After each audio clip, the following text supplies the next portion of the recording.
May mga gabi ba na gusto mong umiyak pero pinipigilan mo? Baka hindi mo kailangan pigilan. Baka kailangan mo lang maramdaman ang yakap ni Lord. Katambay, alam kong mahirap yung mawalan ng minamahal. Yung mga tahimik na gabi, yung biglang may kanta sa radyo na bumabalik lahat ng alaala.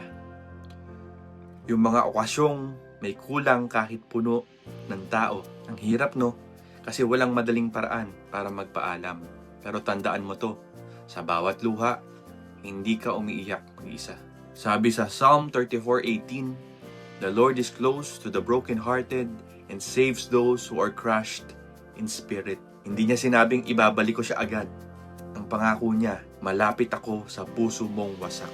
Minsan, akala natin comfort ay yung makalimot. Pero minsan comfort ay yung maramdaman mo ulit yung presensya niya sa gitna ng pagkawala. Isipin mo parang ulan.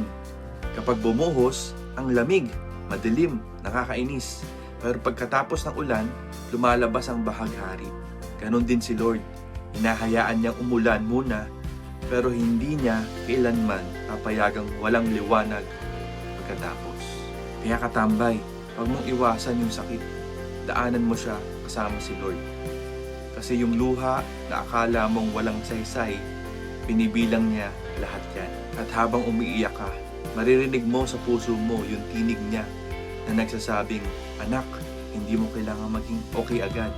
Basta kasama mo ako, magiging okay ka din."